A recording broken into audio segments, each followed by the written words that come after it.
Hello, hi. Soo dhawaada walaalayaal waan salaamayaa. Magaca Rabbiga Ciise Masiix waan idinku salaamayaa meel kastoo joogtaan. Waxaan doonayaa inaan la qaybsado arrin ku saabsan liidarnimada ama maxaa la yiraahdaa hogaaminta sida Soomaaliga loo yaqaan. Walaalayaal waxa weeye dad badan oo Soomaali ah waxa oo dhan oo mas'uuliyad qaaday oo mas'uuliyado badan haya ayaa jira. Mas'uuliyadda dadka markaan arkay iyagoo hadlaya, iyagoo wax sheegaya, iyagoo dadaalaya, waxa igu soo dhacday la qaybso arrintan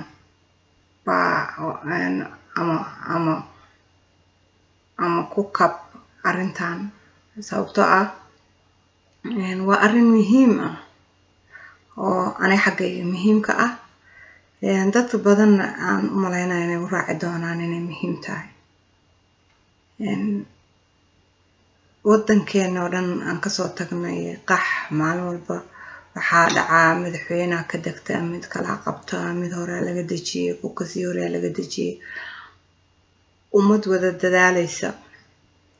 oo wax maquuninaysa oo wax doonaysa oo wax wanaajinaysa oo wax xumaynaysa baa liidaradu u qaybsamaan. Marka qasab horta hore qofka liidarka ah waxa uu u baahan yahay oo muhiimka ah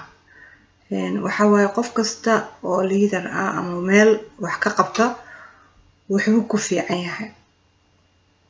kulli ma la wada fiicna. Aniga waxaan ku fiicanahay waxna waan ku liitaa. Marka qofka waxa uu ku fiican yahay ama uu ku soo takhasusay ama ay Soomaalida u taqaan dadka lagu amaano inuu qabto oo ku fiican yahay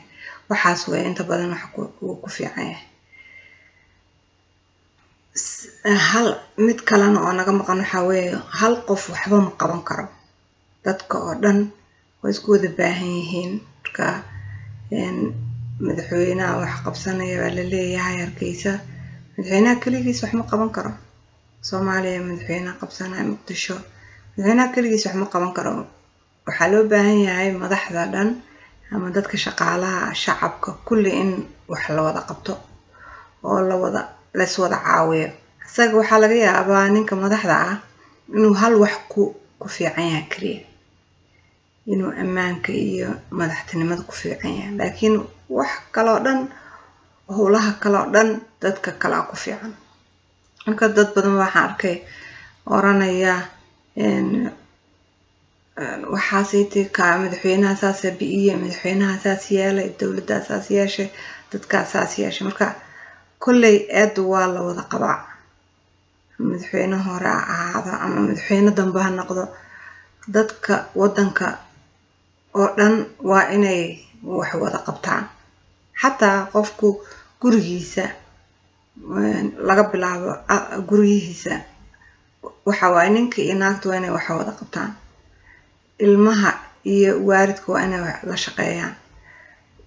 Deriska waa in la shaqeeyaa. Ninka aad u shaqaysid waa inaad la shaqaysaa. waxa weeye wada shaqayn baa wax lagu qabtaa. dad badan oo arrintaas ogna way jirtaa. dad badan oo ogeyn way jirtaa. waxa inaad ogtahay waxa ka daran inaadan ogeyn. laakiin aniga muhiimadeyda ugu weyn aan rabo inaan la qaybsado waxa waaye qofka raba inuu liidar noqdo waa inuu ogaadaa qofka liidarka ah waa inuu ogaadaa kitaabka Bible-ka wuxuu leeyahay dadka sida adiga rabtid inaad Luke 6:31 wuxuu leeyahay treat others the same way you want them to treat. adiga sida rabtid in lagu yeelo waa inaad dadka u samaysaa. horta qofka raba inuu wax hogaamiyo waa inuu asaga dadka u sameeyaa sidoo asaga rabi lahaa marka sida ma ahan anaa madax noqday aniga la ii shaqeeyo aniga la iga dambeeyo aniga la ii dhageysto aniga saas taas waa qodobka labaad oo aan aad la yaabo oo ma aragtay dadku ay ku dhiban yihiin waxa waaye in maxaa la yiraahdaa waxa hoggaanka waxay u socon lahayd oo aniga aan aaminsanahay dadkeena Soomaaliya u dhibaataysan yihiin hoggaanka waxa waa qofka hadii uu Soomaalidu waxay tiraahdaa qofka hadii uu ratiga hore ratiga dambe saanqaadkiisu leeyahay hoggaankana waxa waa xarg adiga iyo maxaa la geela idin dhaxeeyo waay hoggaankaas la dhahaa marka ma ahan ina adiga tahay inuu hashitaana waa xarga dhaxda ah marka xarga dhaxda ah waxa weeye waxa adiga iyo aad ku fahmaysaan waaye neefka wadid ama waxa wadid ama wax xarga dhaxda marka dadka aniga Soomaalidu waxa aaminsan xargaas dhaxda ma haystaan waxna way rabaan inay hoggaamiyaan xarga dhaxda marka muxuu yahay waaye xarga dhaxda wuxuu yahay waxa weeye dadku Ilaahay ma ku xirna hoggaamiyaha waa Ilaahay nabiyadii hore waad ogeydeen nabi kasta nabi liraa nabi Muuse nabi maxaa la yiraahdaa Daawud nabi Yaxye nabi kasta sheeg waxay u hoggaansanayeen Ilaahay sababtaas bay success u noqdeen qofka haduuna Ilaahay u hoggaansaneen waxun waa sameyn kartaa oo waxa bili aadan ba tahay oo waad ka soo socon kartaa laakiin qofku xarga Ilaahay waa inuu haystaa inuu qofku Ilaahay ku xiran yahay si Ilaahay ma aragtay u tusiyo jidkii waana wade bila maskax socda qofka aduuna Ilaahay xiriir la lahayn maskax la'aan weeyo ka aad waxa uu dadaali karaa laakiin waa bila aadan intuu bila aadan dadaali karo uu dadaalaya marka dadka mas'uuliyiinta ah waxay u baahan yihiin inay Ilaahay ku xirnaadaan weer meeshii aan lahayn hoggaamin dadku way ku dhacaan laakiin hoggaaminta waxa weeye waa kan Ilaahay asagaana victory-ga sameeyna asaga awoodda iyo sameeynaya waa maxaa la dhahaa maamahyadii 11 walaal hoggaamin la'aan hadii qofku uu Ilaahay ku xirnayn waxba ma hoggaamin karo waad arki jirteen inuu Muuse lagu yiri boqorkii u tag dadkayga isiida let my people go maxaa la yiraahdaa Daawud boqorkii asoo boqorkii ahaa ayuu waxba sameyn waay maxaa la dhahaa nabi Yaxye markuu yimaado Soomaalida nabi Yaxye u taqaan wuxuu lahaa aniga greater than me mid ahba soo diray oo iga daba imaan doona aniga ma ihi kaas marka qofku dadku waxay u baahan yihiin ama dawladda noqdo ama dad ha noqdaan qofka waxa hogaaminaya wuxuu u baahan yahay inuu Ilaahay ku xirraado inuu Ilaahay og yahay marka waxaan dhihi lahaa toobad keeno oo Ilaahay ku xirnaada dadka raba hadaa rabtaan Soomaaliya inay rajo yeelato ina dadku rajo yeeshaan guryaheena rajo yeeshaan nolosheena rajo yeelato waxaan u baahanahay inaan Ilaahay ku xirnaano Ilaahayna ku xirnaanshiisa waa easy qofka inuu isdhiibo weeyo oo yiraahdo Ilaahay runta ah nool waa kee Ilaahay kaasoo qalbigayga imo hadii kartaa Rabbiyo Ibrahim Yaqoob aan Isxaaq noo soo diro nabiyadii aad taqaaneen Rabbiyo qalbigayga imo meesha joogtid igu hoggaami marka saas tiraadid Ilaahay qalbigaaga u imaanaya adiga markii laga dhex shaqeeyo adiga safe noqotid baad wax samayn kartaa waan ogahay waana garan karaa dad waxaa laga yaabaa badbaaday inay madax yihiin ama wax qabtaan ama dad wacdiyaan ama wax sameeyaan kuwaasaytii waxa waaye aniga lama hadlayo waxaan la hadlayaa kuwa aanan rabbiga ku xirnayn qofka xarigi adiga idiin dhaxeeyay hasha ahays baabada haysanba xarigaas la'aantiisna wax ma socon karaan Muuse waxa lagu yiri tag waxaad ku tiraa let my people go wuxuu yiraan Saawdaya maxaa waxayna Saawdi kara nin boqora meesha joog nin ka xoog badan baa joog nin ka awood badan baa joog haddana Muuse wax sameeyay Muuse victory-ga qaatay isaga ma aragtay ilaahay ku xirnaa isagaana message-kiisi ilaa hadda la dhageystaa oo yaalaan ninkii nin madax adag u ahaa anigiisii oo badbaadsan waayaba ilmihiisii baa ma aragtay curadadii dhan baa laga laayay marka ilaahay baa awood leh awoodi meesha ay jirto iyo ma aragtay victory meesha uu jiro ma fiirinaysaan waxa fiirinaysaan maxaa la yiraahdaa naftiin waxa ay rabto kursiyaan raba madaxtinimo raba inta ka raba nin fiican baa naag fiican baa waxaan hogaamin kara waxaan sheegi kara waxa aqoontu way caawinaysaa waa run laakiin ilaahay ku xirnaanshada ka weyn wadankeena oo dhan waxa weeye waa inuu toobad keenaa ilaahayna lagu xirnaadaa ilaahayna isku xirnaa ilaahay baa u baahanahay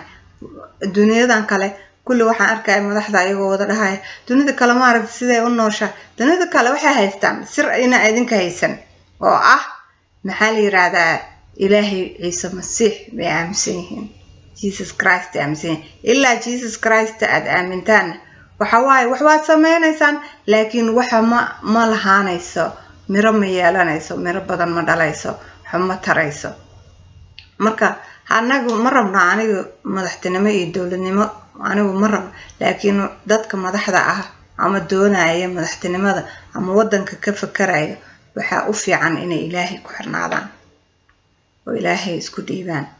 oo easy waaye ilaahay qofku uu helo sababtoo ah wuxuu dhahayaa rabbiyo intee joogtaa meesha joogtay dhibkayga qalbigayga taabo bedel shartayga bixi waana toobad keenaysaa marka ilaahay anaga u baahnaan isaga idin baahnana ogaada secondly saasha saddexaad waa kan leaderka ah leaderka waxa waaye Roma 13:1 ayada rabbiga ku hormara naf walba ha ka dambayso kuwa amarka leh amarada sare leh waayo amar ma jiro kan ilaah ka yimaada mooyaane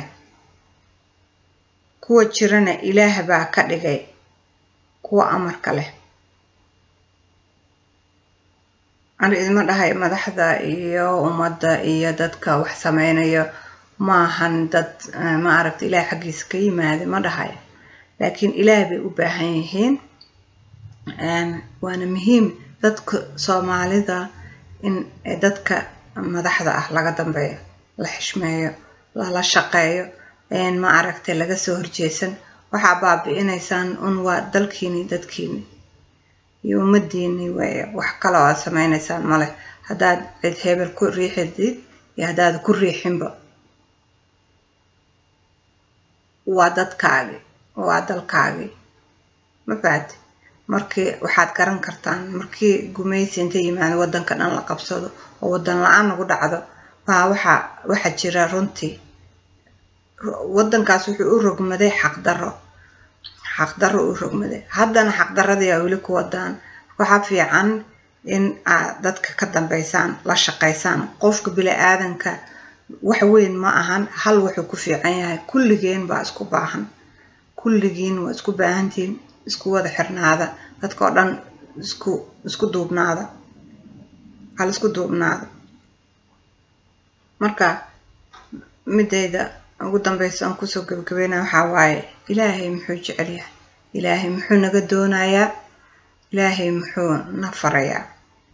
ilaahay wuxuu jecel yahay inaan sameeyno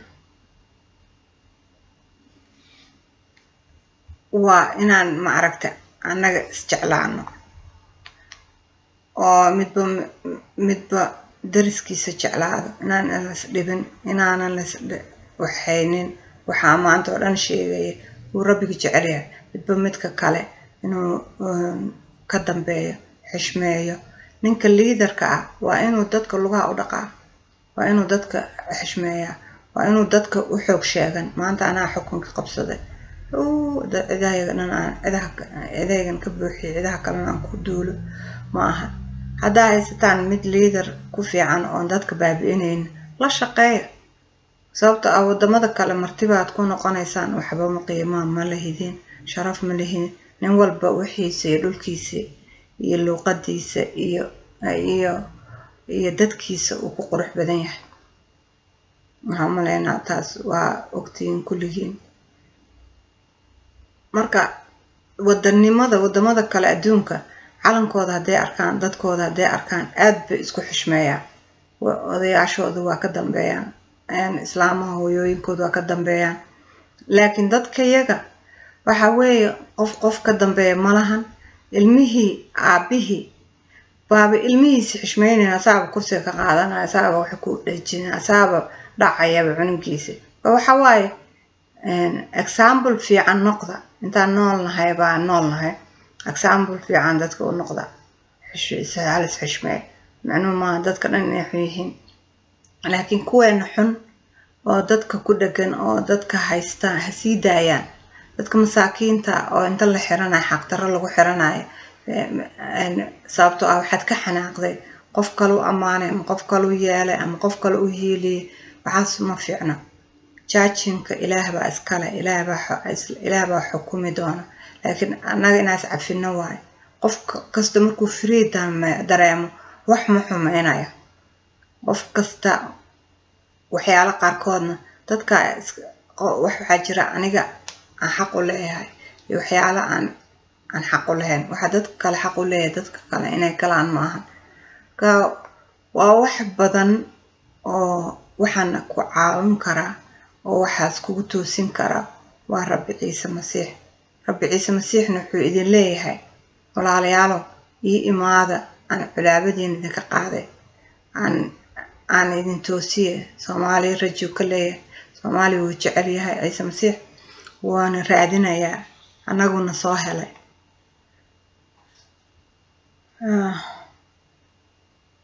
oo aan u marqaata furayna aad ogtihiin teeda kale waxaa weeye dadka yaga iyo dadkeena waa dad fiican dadka dunida Ilaahay asxaan iskuma sameeyaan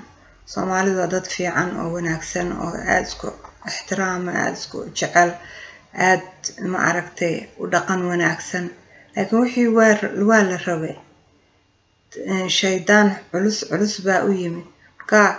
runtii way dhowdahay toobad keena waxa weeye dad hadii la maquumin karo oo wax kasta lagu sameyn karo madaxdii hore baa inta maquuniyaan ay maquunid ku keen lahayd maquunid ma soconayso waxaan idin dhihi lahaa hal isxishmeeyo hal isku duceeyo abaaraha iyo dhibaatada hadaa rabtiin inaad ka baxdaan idinka baxdana waxa weeye Ilaahay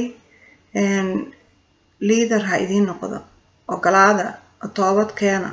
oo ma aragtay gaajada hadaa rabtiin inaad ka baxdaan cadaawada hadaa rabtiin inaad ka baxdaan wax walba daawo waxa u ah Ciise Masiix been baa u maleynaysaan bal weydiiyo oo tijaabiyo oo arka kuwa arkay ma rabaan inay dhiibaan inay ka leexdaan ma rabaan inay xataa nafta u waayaan bay ka marka annagii waxa masaaladii wixii nala ku kiinso dhiibay naga qaata oo rumaysta oo ma aragtay ogaada waxa waaye nabi kasta Ilaahay wuxuu u soo diray waxay ahayd inuu ummadiisa uu ka safe gareeyo colaadda iyo dhibaatada lacag la qaatay dawlad la dhistay waxa ma taraysa hadaa qof dadku ay nabad haysan Rabbi Ciise Masiix waxaan ka baryayaa inaan nabad aan helno masiix baana soo helayo abbeena weeyaane isagaanu raacnayo waanu riyaaqaynaa masiixiinta oo idilna waa ducaynayaane walaalahoodo idilehe inay heban u raacaane kaca oo weydiista waa idin siinayaye garaaca waa furaya eraygiisa weeyaane walaalayaal waxaan aaminsanahay haddaad weydiisataan aad ma aragtay oo qof kastoo dembi gale ka toobad keeno oo rabbiga isku dhiibtaan wax walba waa helaysaan rabbigaa idla jiro qalbiyadiina ka dhex shaqeeyo wadankeena aan jecelnahay nabadana waa ka dhigo annaga guryaheena iyo dadkeenana nabad ha helaan intaasoo dhan waxaa ku weydiisanaya magaca wiilka keliya ee rabbigeena noo soo diray ciise masiix aamiin